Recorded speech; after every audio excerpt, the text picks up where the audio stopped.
bring down the change in the weight. Now, as we move forward, please verify the weight that you have noted down before the declaration.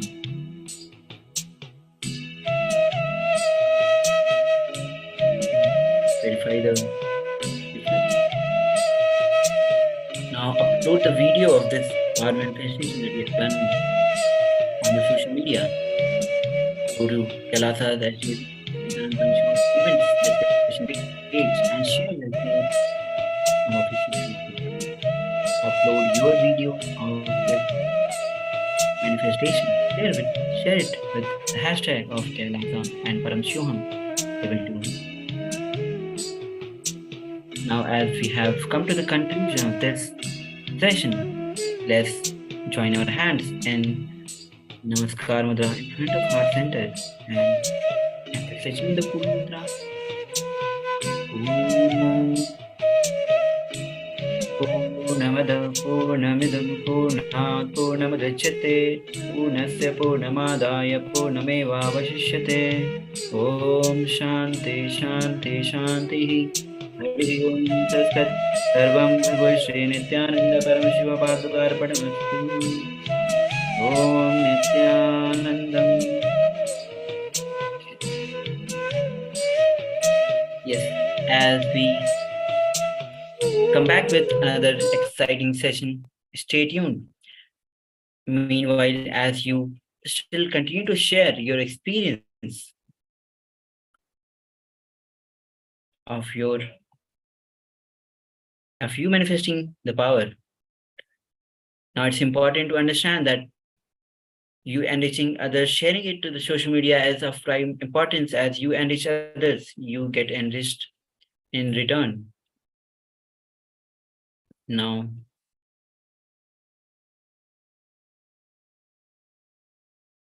Bhagavan says enriching and contributing is a direct way to your enlightenment. Now, as we start our next session, please join our hands in Namaskar Mudra and let's start our session with the Sadguru Vandanam. Nithyanandam Paramasukhadam Kevalam Jnanamurtam Dvandvatitam Gagan Sadusham Tvamasyaadilaksham Ekam Nityam Vimalamachalam Sarvadhi Sakshibhutam Bhavaditam Trigunarahitam Sadgurum Tam Namami. Now it's important that to understand that all the good in the world today is from Hinduism. Whatever exists as Hinduism today is because of the Guru Parampara. By listening to Guru's mantra, invoking the divine, you are requesting the same energy field to be created around you for the fusion of this course. Now, as we begin, let's quickly go through the secretive measures.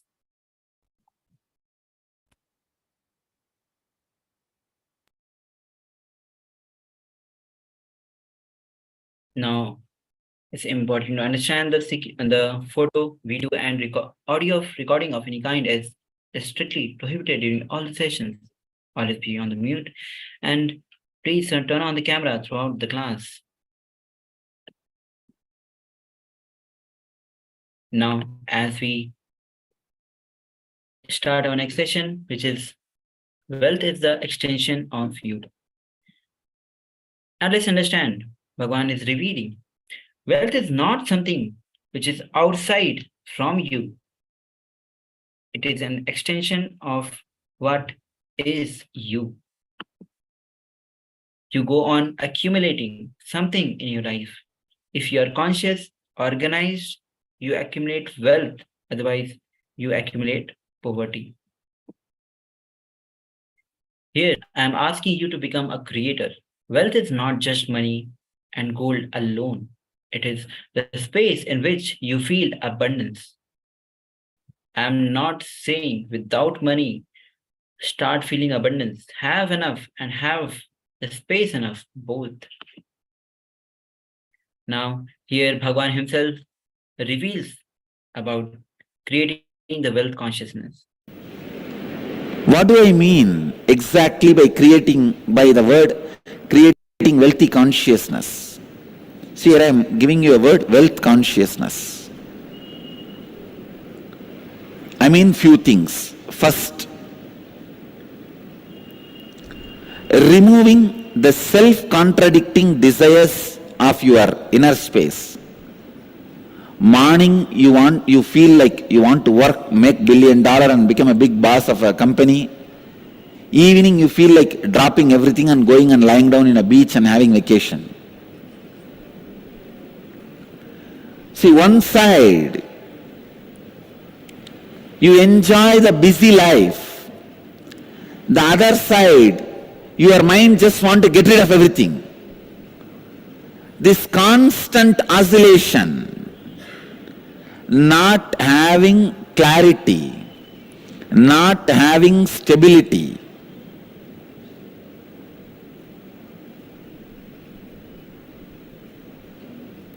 continuously not having stability makes you lose faith on you. You can see many times when you make decisions, you yourself feel, oh, I'll make this decision, but after 2 days I myself may repent. Why unnecessarily? Wait, let's wait. First step we are going to do is removing conflicting, contradicting, complicating desires of your mind. Please understand, conflicting means morning you want to do one thing, evening you want to do something completely opposite. That is conflict. Second, contradicting. Even in one statement you contradict yourself.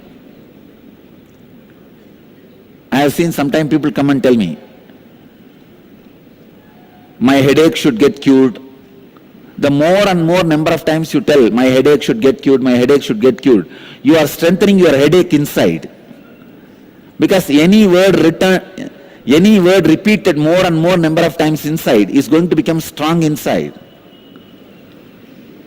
When you say more and more number of times, my headache should get cured, my headache should get cured, I should get rid of headache, what happens? Headache becomes more stronger in you.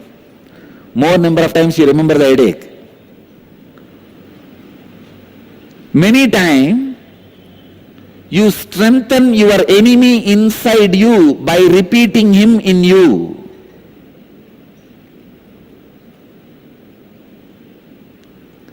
Understand, this is only contradiction. Conflict means feeling different things at different time, not having clarity. Contradiction means at the same time giving life to both energies. Like you heard the story of Vali. Vali had a boon. Whoever stands in front of him, he will have half of their power. Same way, when you say I should get rid of my headache, you already gave half power to headache. Instead, you should be repeating the word, I should become healthy. Even the words you utter inside, the visualizations you have inside, the verbalizations you have inside should be in tune, in positive tone, not be self-contradicting. If you constantly say, I should be out of poverty, you are strengthening poverty by constantly remembering it. These are the contradicting desires. Third, complication. Complication means you don't even know why you are doing it. You just complicate things. Further, I don't need to give any example. You just look from your morning. You will have at least 2 examples. You just complicate things. You know, if you talk to your spouse about this problem now, it will be solved. But you think, why should I talk to him? Let him first smile at me. What is the hurry now? I'll talk day after tomorrow. Complicating things which can be easily sorted out.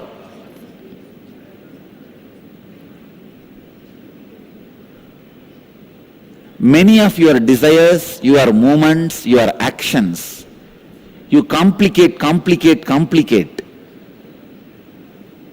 Because you have a prejudice, it cannot be solved. All of you understand? How you relate with yourself.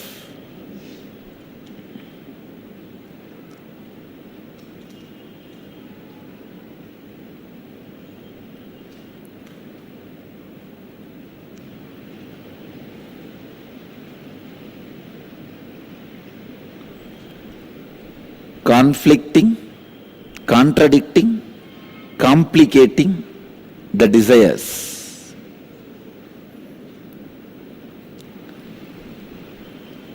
I also wanted you to understand how you relate with yourself.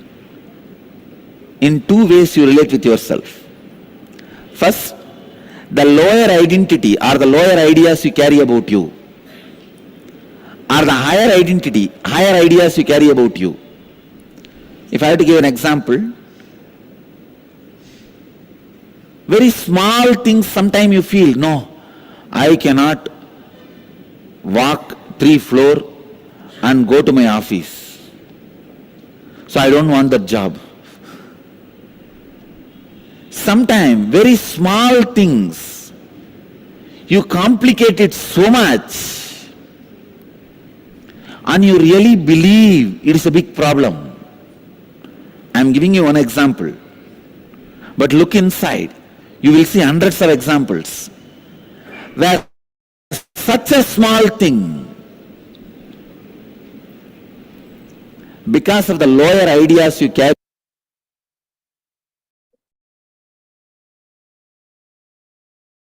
Yes, as Bhagwan has clearly described, the inner image, the inner identity you carry, the lower you carry, the more impossibility begins in you. Now, let's have a quick 5 minutes of exercise on this idea that you carry about yourself. Now, the first step in this is recall what you felt. Recall when you felt very low and unhappy. Describe that incident. Write down the experience you had about yourself. Contemplate and write down the lowest idea you carry about you. I am not capable. I am not good enough. I am a failure. Whatever you carry, please recall and contemplate and write down. Second step, recollect the first incident in your life when you had the first idea about the money. What you were, your first thought, and then grams about the money. Third step, scan your whole life. Identify if you had incidents in your life where you were left incomplete in the aspect of money. Means feeling unfulfilled because of money. Write down the wounds that God created in you and your relationship because of money. Now here's a small clip from Bhagwan himself where he talks about the kriya to break free from the suffering related to. First step, please understand. Stand, legs wide apart, at least 2 feet gap between the legs. Let me completely give the instruction, then you can do. Inhale as slowly as possible. When you finished inhaling, hold as long as possible. Then exhale as slowly as possible. After completely exhaling, hold as long as possible your lungs empty. Inhaling as slowly as possible, holding as long as possible, exhaling as slowly as possible, holding the lungs empty as long as possible. All 4 actions slowly as long as possible. This is the first step. If you already have any heart problems like blood pressure, any other heart conditions, please don't do this kriya. Others can do. This is the first process. Please start. I will guide you further in every level. Legs wide apart. 2 feet. This kriya is to break the patterns of suffering of money in you. Any pain, suffering related to money, the patterns will be broken. The kriya, use both the hands, not only one hand, use both the hands. Use both the thumbs. First inhale as slowly as possible. Hold as long as possible.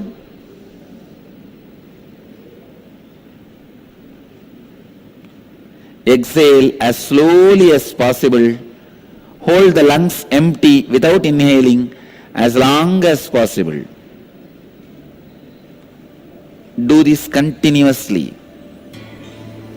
Repeat the same cycle continuously. Intensely awakened. Let the energy fill you all. Let all the conflicting, contradicting, complicating desire patterns be destroyed in you all. Let you all create wealthy consciousness, rich inner space.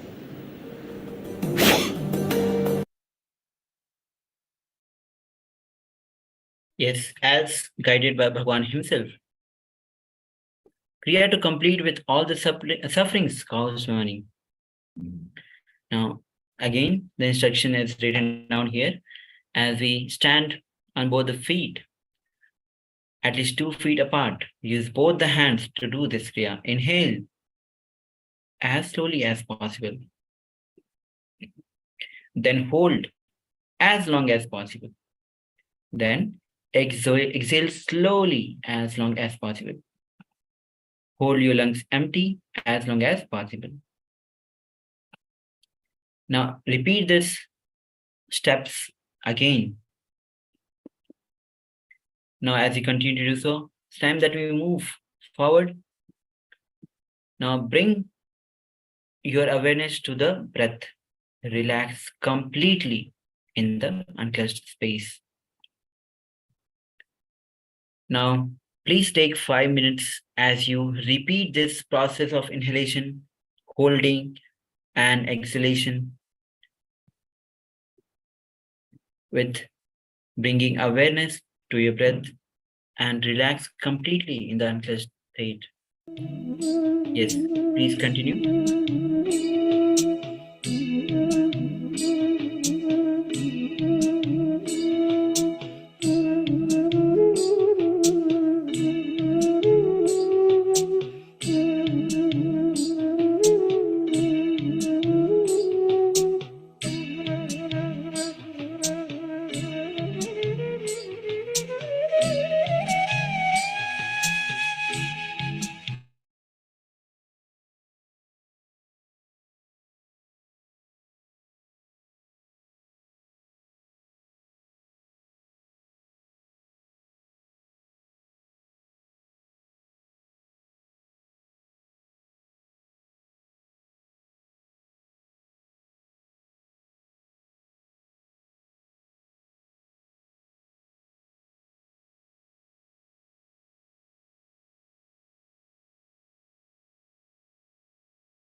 Yes, now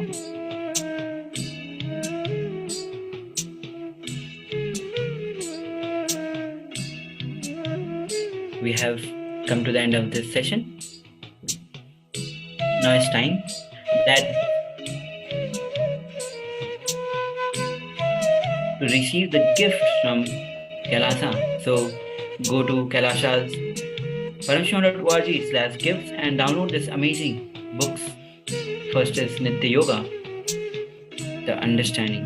The second book is You Are Unique. These are exclusively for Paramashivoham Level 2 participants. So please go ahead and download these books as you continue through this process to awaken your wealth consciousness. Now, as we end this session with the Purna Mantra, let's join our hand in Namaskar Mudra. Inhale. Om Purnamada Purnamidam Purnat Purnamudichyate Purnasya Purnamadaya Purnameva Vasishyate.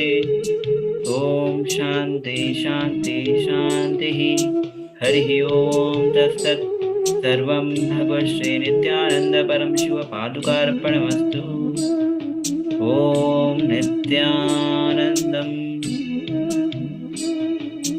Now please stay tuned and continue to do the process, as we will be right back with another session.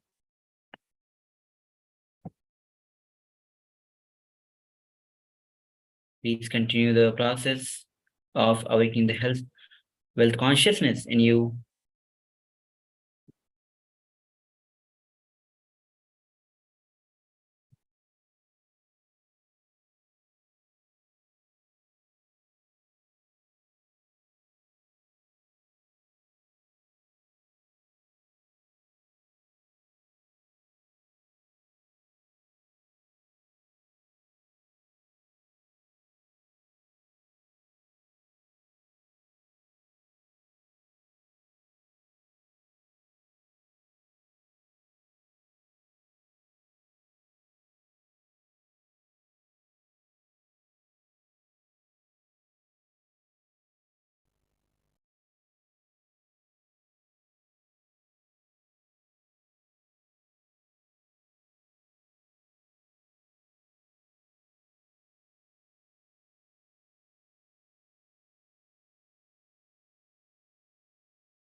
Sorry for the technical glitch. Now let's start our next session of power manifestation. As we join our hands in Namaskar Mudra. Let's start our session with the Nithyanandam Param Sukhadam Kevalam Jnanam Portam द्वन्द्वातीतं गगनसदृशं तत्त्वमस्यादिलक्ष्यम् एकं नित्यं विमलमचलं सर्वधी साक्षिभूतं भावातीतं त्रिगुणरहितं सद्गुरुं तं Namami. Now let's quickly go through the mandatory security measures. The photo, video, and audio recording of any kind is strictly prohibited during all the sessions. Always be on the meet and make sure that you are available on the camera throughout the session. Now, as we enter and start our session, let's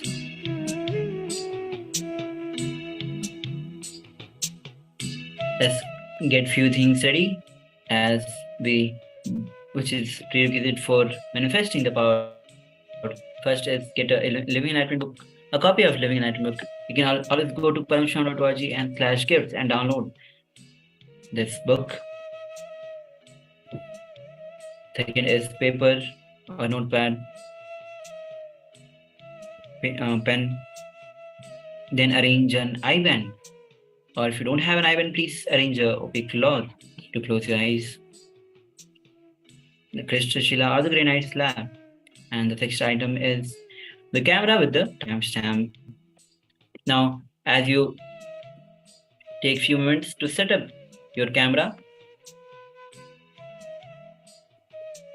let's start with the Sas Pramana on Ashtamahasiddhi. It says, Maranam khadayetena, sekena pena khadayet, tasya syat parama siddhiranima digunna prada vayu sanat karate dehe tasuvriddhir bhave dhruvam akash kajagala prati tumapi vardhate.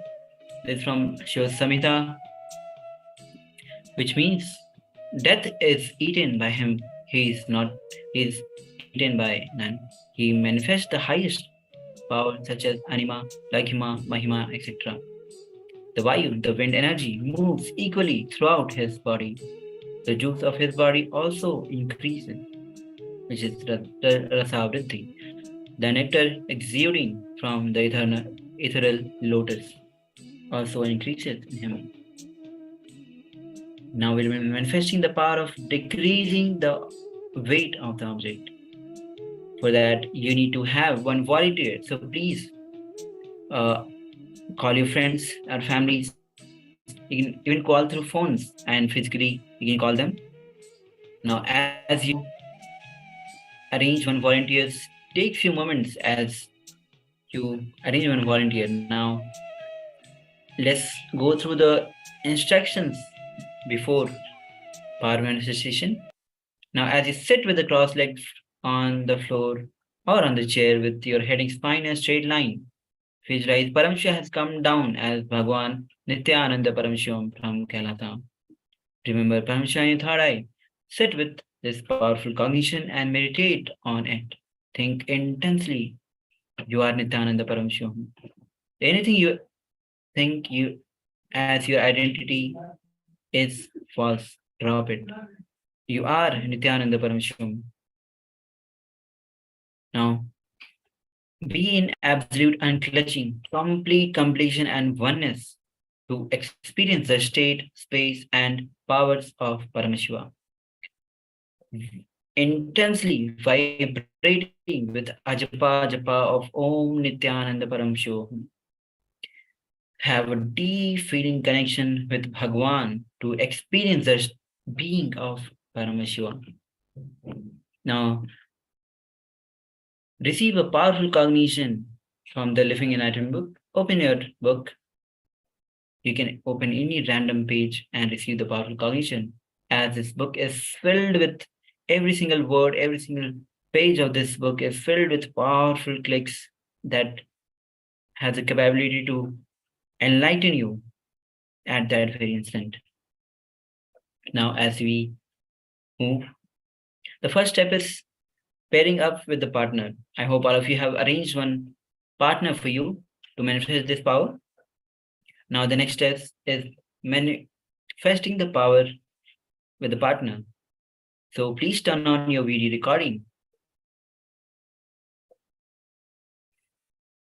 Now, as you move ahead, now you measure the weight of the objects which you want to measure using the measuring app, which is weight scale estimator.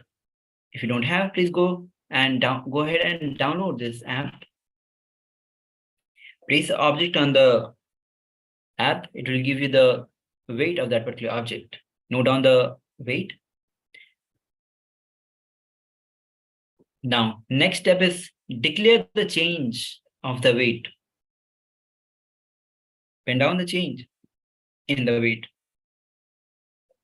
Now, please take 5 minutes to manifest this power with your partner. Please continue.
Now, as you have successfully went down the change in the weight, now please verify the weight before the declaration and the weight after the declaration and the difference of the change. And please upload the video of this manifestation. Go to KAILASA's SPH Nithyananda Paramashivam Facebook page and share your experience and upload the video with the hashtag of KAILASA and Paramashivoham Level 2. Now, as we have come to the conclusion of this session, let's join our hands in Namaskar Mudra in front of heart center. Inhale as we chant the Pur Mantra. Om Purnamada Purnamidam Purnat Purnamadachyate Purnasya Purnamadaya Purnameva Vasishyate. Om Shanti Shanti Shanti Hari Om Tat Sat Sarvam Bhagavate Nithyananda Paramashiva Paduka Arpanamastu. Om Nithyanandam. Thank you. Stay tuned as we will be right back with another exciting session. Now, meanwhile, continue to share your experience on the social media. The more you manage, the more you contribute to others' life, you get enriched. Now, as we start our next session, let's join our hands in Namaskar Mudra as we start with the Sadguru Vandanam. Nithyanandam Paramasukadam Kevalam Jnanamurtam Dvandvatitam Gagana Sadrisham Tattvamasya Adilaksham Ekam Nityam Vimalamachalam Sarvadhi Sakshibhutam Bhavatitam Trigunarahitam Sadgurum Tam Namami. Now, as we enter into our next session, which is Guru Dakshina, let's understand. As we quickly go through the mandatory security measures, photo, video, and audio recording of any kind is strictly prohibited during all sessions. Please be always on the mute and be available in camera throughout the classes. Now, let's understand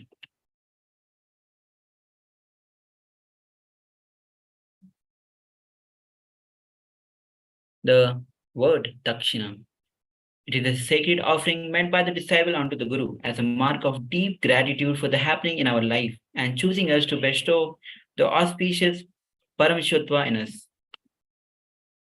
For the purpose of achieving good health, well-being, success, and spiritual evolution in all dimensions of life, and for the humanity to raise itself. Sadashiva embodies himself in the human form and descends on the planet as a Guru. So let's understand, what is Guru Dakshina? Guru's life itself is an offering to us for the one who has offered entire his life to us. Offering our deepest gratitude to that being who has offered himself to us is Guru Dakshina. Dakshina is a sacred offering meant by the disciple unto the Guru as a mark of deep gratitude for the happening in our life. So what is Guru Dakshina? When we make any offering to Paramashiva incarnates as Guru, he showers manifold back to us in reality. So Guru Dakshina offering to Guru is therefore an offering to ourselves. In reality, is not Guru Dakshina, it is an offering done to ourselves. Now tradition says we should never meet these 5 people empty-handed. The first, whenever you meet a child, see a child, always share something. A pregnant woman who is carrying one more life, when you see her, always share something. A beggar in the street or anywhere, person who is in need, poor, always share something. Fourth, a sadhu, always share something. Fifth, a person, you should not go and meet empty-handed. You should always give something. It's Guru. In Srimad Kamikagma, Bhagavan Paramsha reveals a very sacred offering to the Guru.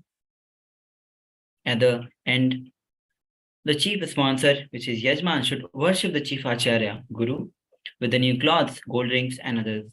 The worldly materials used in this yajna, such as gold, cloths, and others, should be dedicated to the Acharya. They should not be given to others for enjoyment. all the substance left over in the yajna and the decorative materials of the mantapa and standla, clothes, gold kumbha, kalasha, torna, the ladies' sark and shwarna, the 8 auspicious objects, 9 gems, and the remaining portions of the karu and navidam, valaya, prapa of the pavilion, and the other materials used in sapna and others. All these should be dedicated to the chief acharya only who hails from the lineage of affiliated to 5 Gujarat. Now here's a Apta Pramana, which is the story of Ekalavya. Now in the great epic of Mahabharata, Ekalavya is very well known. He was a young boy who was practicing archery in the forest just by seeing Dronacharya. When Dronacharya used to teach Pandava and Kaurava prince, he used to watch from distance, hiding himself without being noticed. One day, Ekalavya was practicing his archery, and there was a dog who was barking. He was disturbed by it. So he stopped the dog's barking by throwing 7 arrows in its mouth. The dog ran away towards the Pandava and the Kaurava prince. Now, seeing the dog, everybody was surprised. Why? Because the arrows were arranged in the mouth in such a way that the dog could not bark. And those arrows did not cause any injury to the dog. Now, seeing this talent, Arjuna, along with the Dronacharya, went in search of this Acharya who demonstrated such a skill, and Eklavya, and reached to the Eklavya ashram in search of that person. Now, seeing the Guru, Eklavya felt at the feet of the Guru, Dronacharya. And Dronacharya inquired about the teacher who taught him the archery skills. Eklavya pointed at the statue of Dronacharya, which he had carved from the wood. Basically, Eklavya has accepted Dronacharya as a guru without even him knowing that he is his guru. So even Dronacharya was surprised when he saw that Eklavya, took Dronacharya as his guru and was learning the archery. Dronacharya blessed Eklavya for his integrity towards the guru. Eklavya then asked Dronacharya that what he wanted as a Guru Dakshina. Dronacharya, to test his devotion of Eklavya, asked his right thumb as the Guru Dakshina, which was very important for any archer. Eklavya, without a moment of hesitation, cut his right thumb and offered it as a Guru Dakshina. Such was the devotion of Eklavya that he was holding towards the Guru. Dronacharya was overwhelmed with his Guru Bhakti and blessed him that there will be many acharyas who might arise in the future with his skills, but Eklavya will be the eternal part of the history for his Guru Bhakti. Now the Supreme Pontiff of Hinduism says, I accept this as Guru Dakshina. When the ability to trust the Guru, knowing he is my visionary, he is a great vision for me more than what I can imagine. He has great love for me more than what I have for me, and he is capable of manifesting best for me. Having this trust for Guru and surrendering is integrity. I accept this as Guru Dakshina for manifesting Paramashivoham in you. These are the right words from Bhagwan. Now, explains all the auspiciousness in all the dimensions of life as the grace of Guru. Raise yourself in Guru Bhakti as a space of deep feeling connection with the Guru, ultimate relationship beyond lifetime. Destroy karma, and in completion as the Guru accepts your offering. Be gifted with health, wealth, well-being, and the completion in all levels. Live on the greatest path of oneness with Paramashiva, Paramashivotva, and manifest his Shaktis. Now, as we have come to the end of this beautiful session, please go to Paramashivoham Level 2. Share your experience to social media as you go to Facebook, SPH Nithyananda Paramashivam page, and share this vision with your team lead.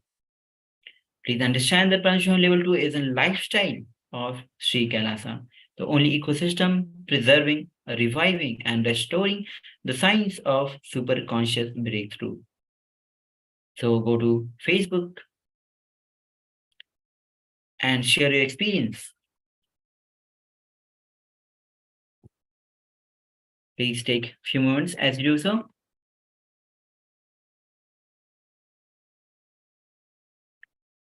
Please take 5 minutes as you continue to share your experience.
Yes. So with this intense power manifestation session, we now move to the next session in today's series of powerful cognitions about manifesting wealth consciousness, how you can manifest wealth and abundance in your life, the Hindu way, which is the actual way of having the powerful cognition, the right understanding about what is wealth, what is really wealth and abundance, and how you can simply manifest wealth and abundance effortlessly. It should actually be just like an extension of you. That is what real wealth is.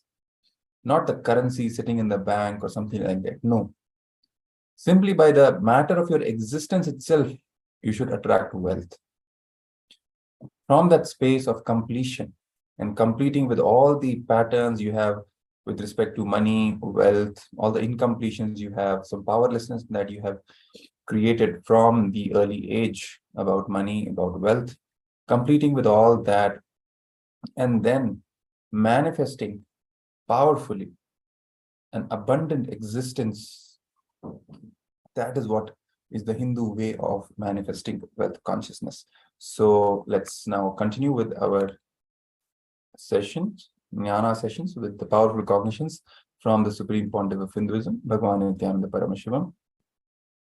So let's begin the session with the Sadguru Vandana, keeping our hands in the Atmanjali Mudra, invoking the divine presence of our beloved Guru, our beloved Bhagavan, the Supreme Pontiff of Hinduism, Bhagavan Nithyananda Paramashivam. Nithyanandam Paramasukadam Kevalam Jnanamurtim Dvandvatitam Gagana Sadrisham Tattvamasya Ekam Nityam Vimalamachalam Sarvadhi Sakshibhutam Bhavatitam Trigunarahitam Sadgurum Tam Namami.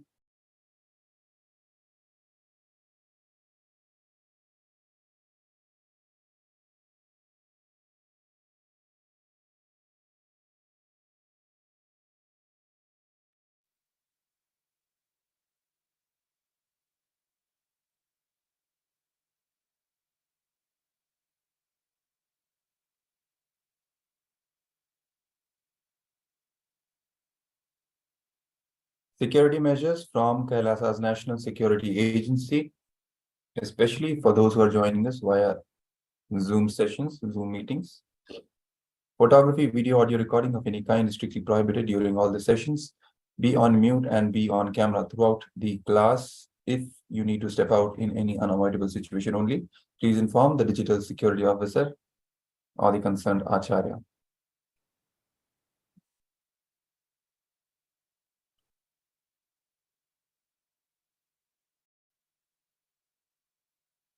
Owning versus possessing. This is the topic of this session. Owning versus possessing. What is your secret relationship with wealth? Which do you enjoy more, the power of holding wealth or the joy of spending it? Kubera, famous for hoarding wealth. Kubera is a deity in Sanatana Hindu Dharma, in the pantheon of gods and goddesses, who is like the treasurer of the Devas.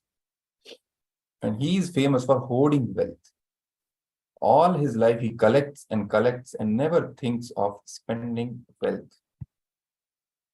Like many of us, he has a neurotic obsession with hoarding inordinate amounts of wealth that he is never ever going to use. Just like us, Kubera enjoys the subtle power that holding wealth can bring. Lakshmi, goddess Lakshmi, what does she represent? Lakshmi represents wealth that is flowing, circulating, current. She uses wealth to enrich herself and the world. Lakshmi creates wealth effortlessly, uses it freely, distributes it unconditionally. Lakshmi breathes life into wealth and wealth into life. Let's do a small exercise. Most important to remove fears about wealth, more important than desires or guilt. We have seen this again and again repeating. from the beginning of our sessions on wealth manifestation, Supreme Pontiff of Hinduism again stressing upon this fact that it is most important for us to remove our fears about wealth. That is the biggest hindrance. Fear is the biggest hindrance in our path to manifest wealth and abundance, even more than desire or guilt. So it is the fears that we need to complete with first and most importantly. Now, in this exercise, the first step is list your fears about wealth and complete with them. Removing self-contradicting, conflicting, complicating desires, for example, wanting wealth in the morning, wanting to leave it all and go on a vacation at night. Find out all your contradicting, conflicting, and complicating desires. That is the first step. So let's do this exercise. Get a pen and paper, or you can also type it. List your fears about wealth and complete with them. This is the first step. So let's do this first. All your fears related to wealth that you have inside you, whether you will be able to manifest or not, what if you lose all the wealth, that insecurity, anything, all fears, list them down and complete with them. Let's begin.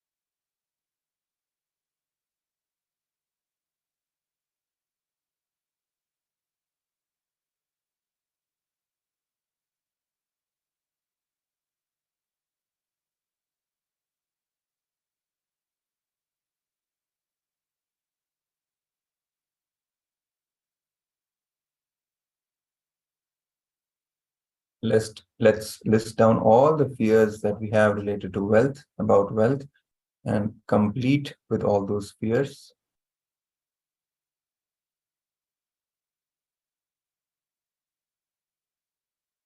By completing, I mean living and reliving all those fears and relieving them from our system, facing those fears head on and completing with them. Psychologically going through them and complete. That's the first step. Now, next, removing self-contradicting, conflicting, complicating desires. For example, wanting wealth in the morning, wanting to leave it all and go on a vacation at night. So these kinds of conflicting desires, complicating desires, find out all your contradicting, conflicting, complicating desires.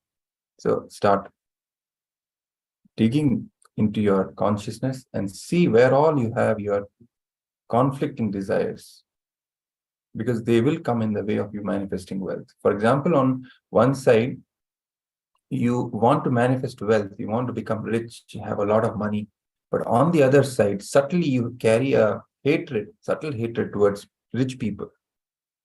For example, you carry this belief that rich people are bad, or they exploit others. This will create contradiction in your manifestation, because it will stop you from manifesting and attracting that richness, because a part of you does not like it. So all these kinds of conflicting desires is something which you have to first diagnose and then remove all the conflicts in your desires.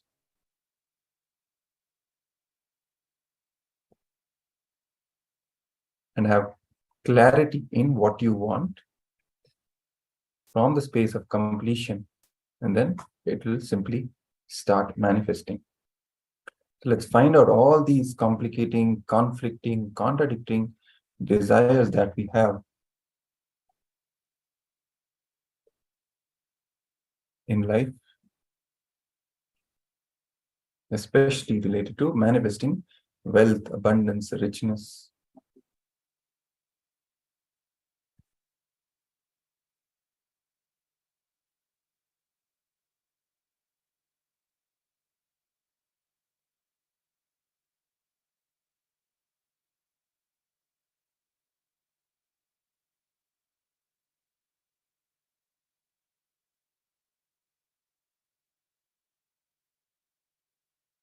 Next, second step. The wounds that were caused in your life because of money. For example, you asked for money but were refused. Find out these. It might be from your early childhood, some pain that you carry, some wounds that you carry. Because of money, you asked for it and it was denied, it was refused. That at that time, that hurt that you carry even till now. Dig that out, find out all those wounds that you carry about money and because of money.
Yes, so now we'll move on. The Shastra Pramana comes from Ishavasya Upanishad, verse 1. It says, Ishavasyam idam sarvam yatkinchit jagatyam jagat tena tyaktena bhunjita ma krita kasya sviddhanam. Which translates to, by the consciousness enveloped, must this all be. Whatever moving thing there is in the moving world, with this renounced, you may enjoy. Covet not the wealth of anyone at all.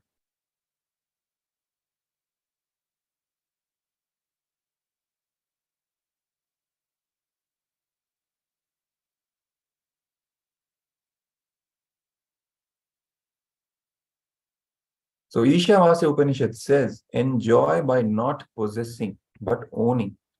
The man who owns manifests wealth. The man who possesses suffers with stress and depression.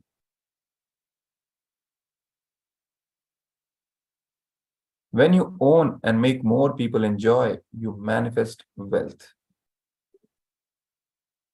Our ability to be intelligently active is wealth. Understand?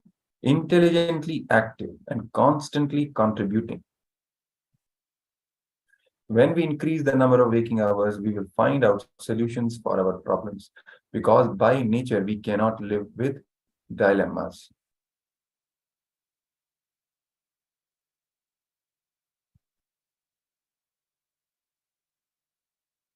Enriching the humanity in some form and doing it very intelligently and inspiring the humanity to contribute back to you so you can contribute to enrich. That's it. That is wealth.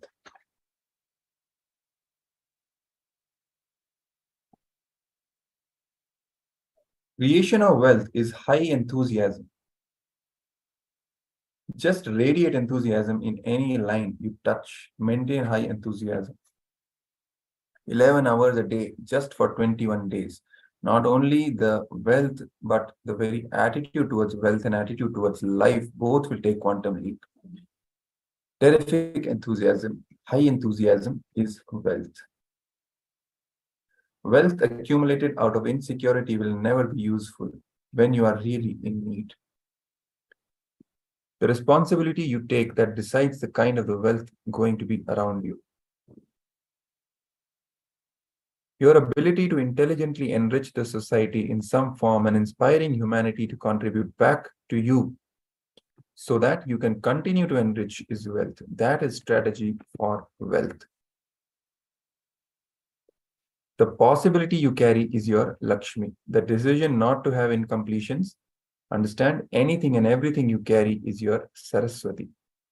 Making it happen is your Durga. That is all is life.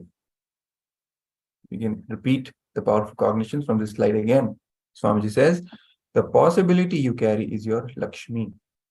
The decision not to have incompletions, understand anything and everything you carry is your Saraswati. Making it happen is your Durga. That is all is life. This is your Lakshmi. This ability to look into anything and the space of completion to look into anything and no incompletion about anything. Simply possibility. Everything is doable and do it. Not only doable, do it. Let's listen from the Supreme Pontiff of Hinduism himself on the economics of wealth.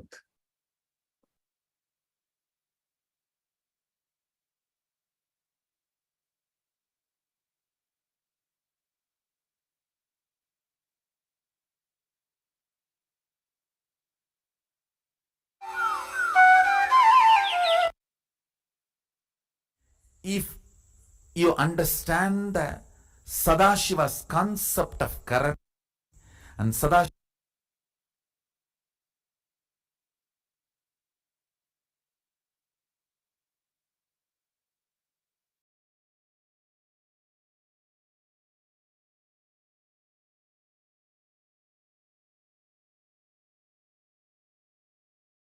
concept of wealth and Sadashiva's concept of economy, I'm defining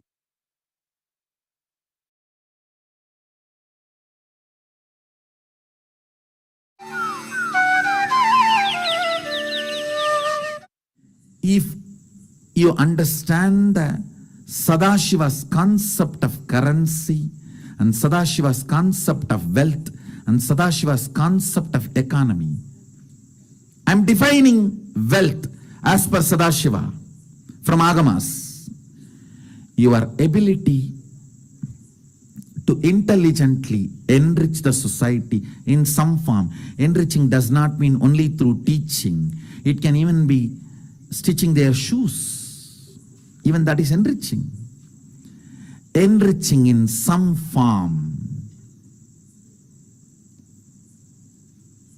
Enriching the humanity in some form and doing it very intelligently and inspiring the humanity to contribute back to you so you can continue to enrich. That's it.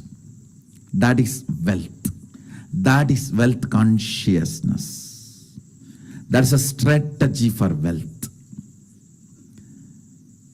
Currency is modus operandi, the methodology through which interaction and transactions happen is currency.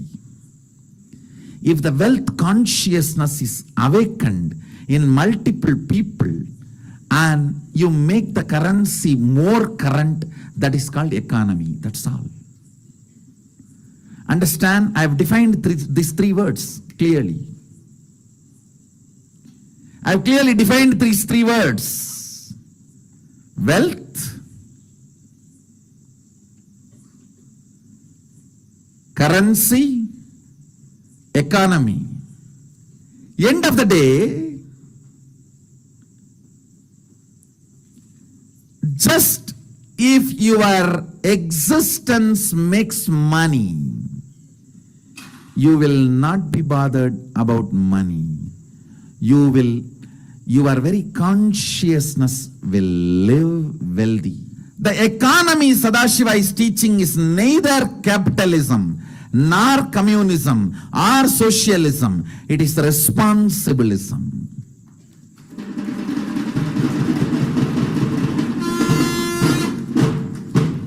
The responsibility you take, that decides the kind of the wealth going to be around you.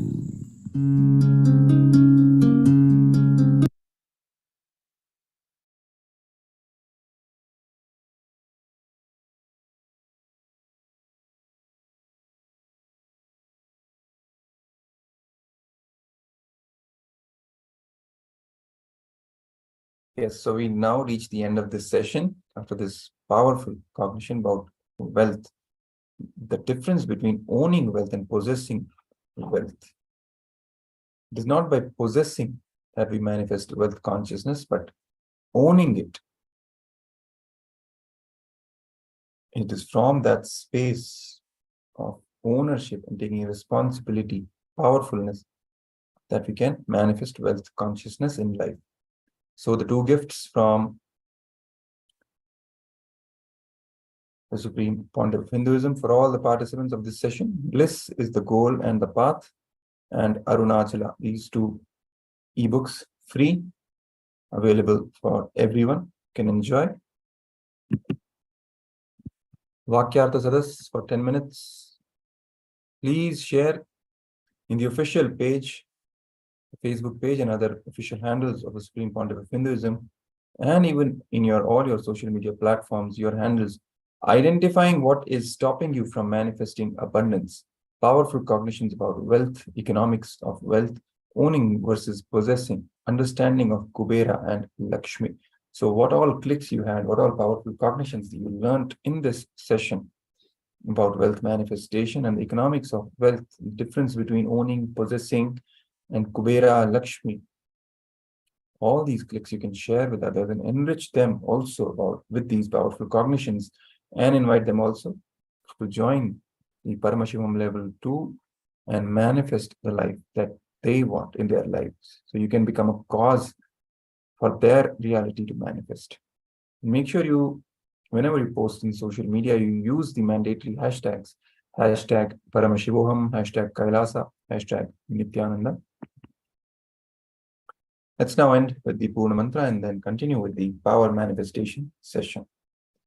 Keeping our hands in the Atmanjali Mudra, declaring complete completion. Let's chant the Purna Mantra. Om Purnamada Purnamidam Purnat Purnamudachyate Purnasya Purnamadaya Purnameva Vashishyate Om Shanti Shanti Shanti Hari Om Tatsat Sarvam Bhagavat Shri Nithyananda Paramashiva Paduka Arpanamastu Om Nithyanandam. Thank you, Nithyanandam. So let's now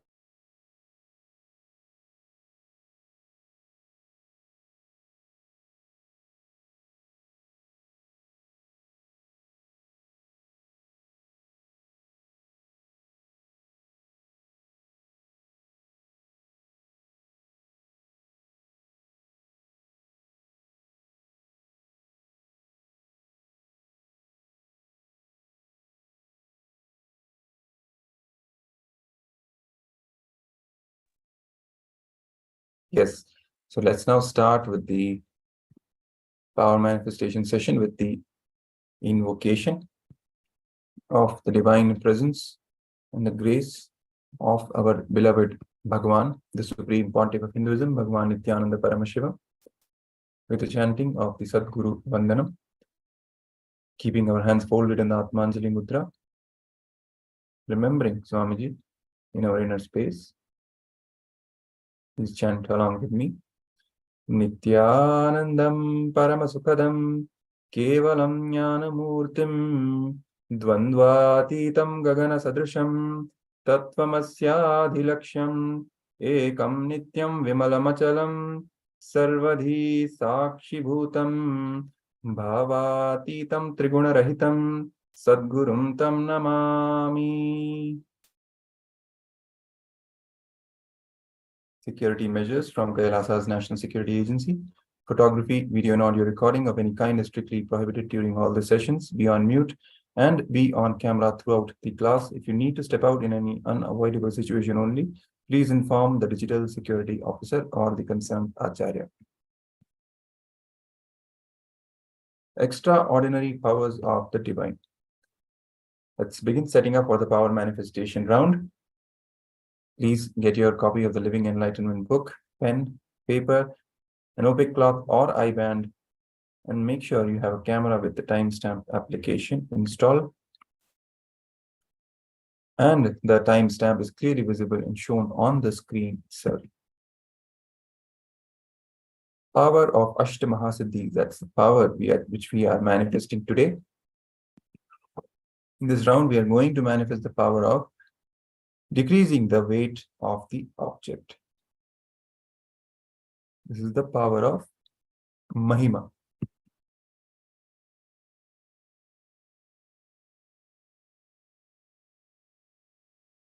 Power manifestation instructions: sit cross-legged on the floor or on a chair with your head, neck, and spine in a straight line. Visualize Paramashiva has come down as Bhagavan Nithyananda Paramashivam from Kailasa. Remember Paramashiva in your third eye. Sit with the powerful cognition and meditate on it. Think intensely that you are Nithyananda Paramashiva.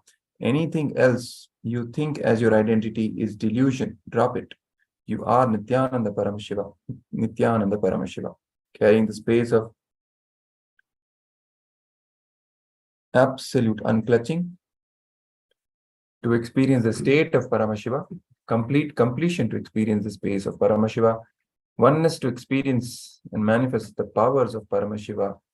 Intensely vibrating with the ajapa japa of Mahavakya. Om Nithyananda Paramashivoham.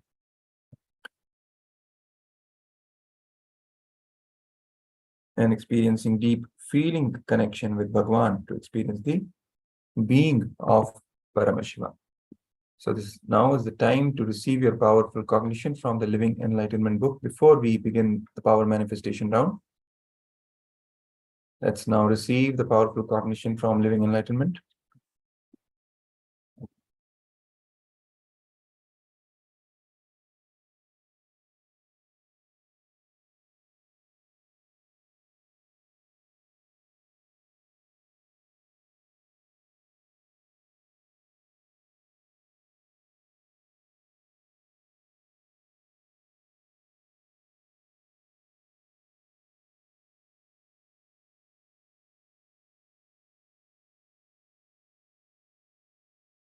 Yes.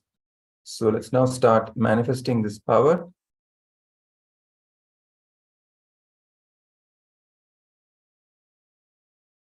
So getting started, it's best that you pair up with a partner.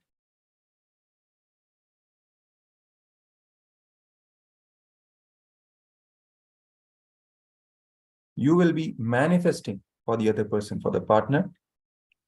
Turn on the video recording. Now first, measure the weight of the object you have using the measuring app, the weighing scale, or the weight scale estimator app, and note it down.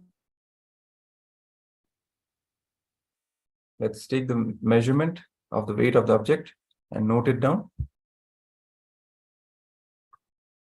And once we have the weight noted, declare the weight of the object to change, to decrease. From the intense space of oneness, make the declaration for the weight of the object to decrease. And let's start by chanting the Mahavakya, being in the space of oneness. From there, manifest this power. Let's begin.